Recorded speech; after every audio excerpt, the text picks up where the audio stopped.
بطور مسلمان، بطور پاکستانی، اور یہ سب مسلمانوں کے لیے ایک مبارک بات کی بات کہ 15 مارچ کا جو اقوام متحدہ نے اس کو اسلامو فوبیا کے خلاف دن منانے کا، کہ ہر سال وہ دن منایا جائے گا، ہر سال لوگوں میں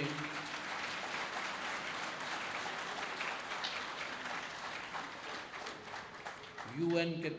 تحت، یو این کے انڈر، کہ انبیاء کرام کی عزت اور حرمت، اور خاص طور پر مسلمانوں کے لیے، اور اس میں خاص طور پر ہماری موجودہ حکومت یا موجودہ وزیر اعظم کہ جو 1995-96 میں بھی بلیسفیمی کی بات کرتا تھا، جو 2018 میں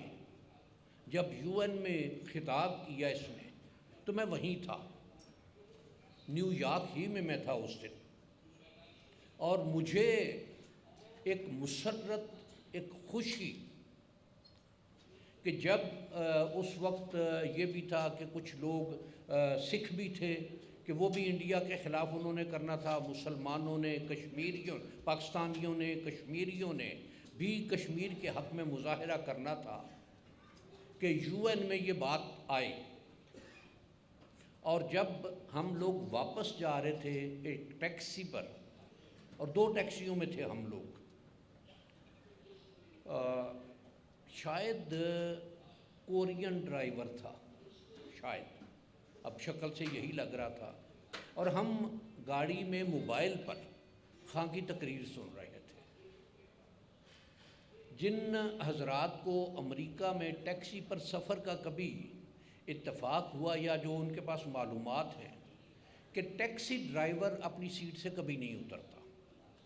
سامان رکھنا ہے، سامان اتارنا ہے، سامان چڑھانا ہے، وہ کتنا زیادہ وزنی ہے، مسافر کتنا بوڑھا ہے یا بوڑھی ہے، اس کو اس سے غرض نہیں۔ لیکن ہمارے ساتھ یہ ہوا اس وقت کہ وہ ڈرائیور اتر کے آیا،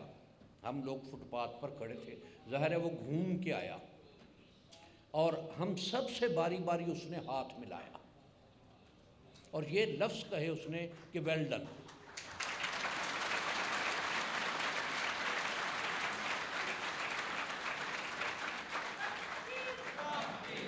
محسوس مجھے یہی ہوا کہ وہ یقیناً مسلمان تھا، جس نے کشمیر کے حوالے سے، فلسطین کے حوالے سے، اسلامو فوبیا کے حوالے سے خان صاحب کی تقریر کو جس نے پذیرائی تھی، اور اس کی پذیرائی ایک اس طرح سے تھی کہ اس نے ہم پاکستانیوں کو ایک رسپیکٹ دی، ایک عزت دی۔ اس میں مالک تعالیٰ، اور ایک یہ کہ حرمت رسول صلی اللہ علیہ وآلہ وبارک وسلم کے حوالے سے ایک شے یہ دیکھی جائے کہ بہت سے ممالک مسلمانوں پر تو شدت پسندی کا الزام لگاتے ہیں، لیکن کیا ان میں بھی یہ مزاج ہیں یا نہیں؟ یہ شدت پسندی کی بات جو خودکش دھماکے، جو مسجدوں میں دھماکے، جو امام بارگاہوں میں دھماکے، یا اس طرح کی اور چیزیں کہ مارکیٹیں ہیں، وہاں معصوم بچے بھی ہیں، عورتیں بھی ہیں، مرد بھی ہیں، بوڑھے بھی ہیں، لیکن بغیر کسی کی عمر کا لحاظ رکھے،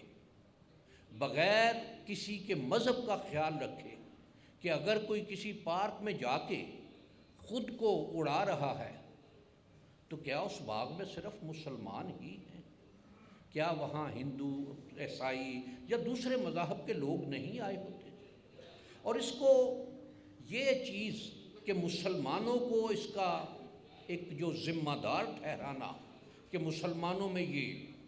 شدت ہے، یا مسلمان اپنے آپ کو اس طرح کرتے ہیں کہ یہ جنت کے حصول کے لیے اپنے آپ کو دھماکے سے اڑا لیتے ہیں، تو جو کچھ نیوزی لینڈ میں ہوا، مسجد میں ہوا، یہ 2-3 دن پہلے جو کوئی ایک شخص وہ چاقو لے کر یہ مسجد میں گھس گیا کینیڈا میں جو ایک ٹرک ایک فیملی پر چڑھا دیا، تو یہ اور بے شمار ایسی کہ اس کو مذہب کے ساتھ نتھی کرنا، مذہب کے ساتھ جوڑنا، یہ اپنے آپ کو بریء ذمہ کرنا ہے۔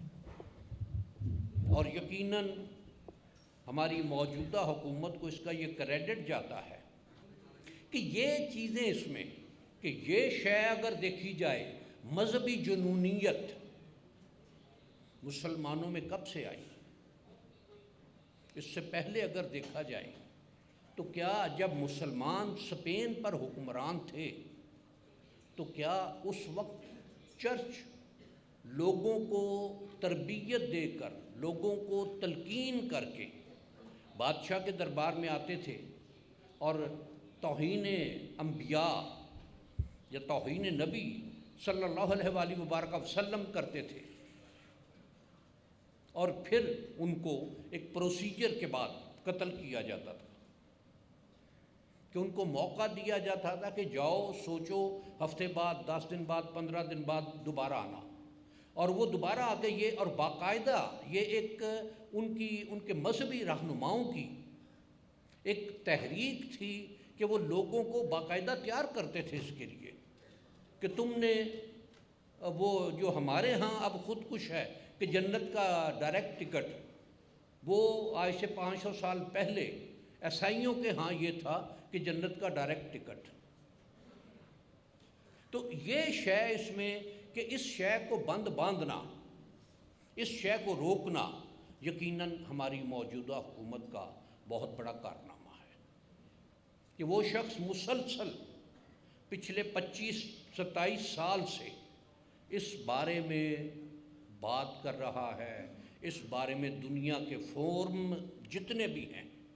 ان پر بات کر رہا ہے، اور یقیناً یہ مالک تعالیٰ کی بارگاہ سے کرم فرمائی ہوئی کہ یہ بات اب ایک آیا ہے کہ ایک دن منانے کا۔ یقیناً اس کا اگلا مرحلہ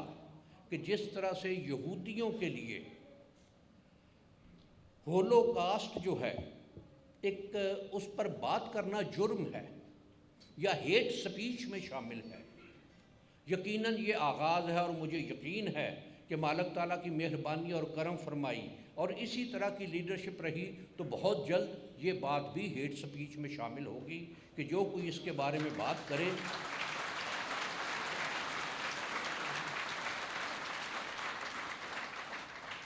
اس کو سزا بھی ملے اور ٹھیک سزا ملے۔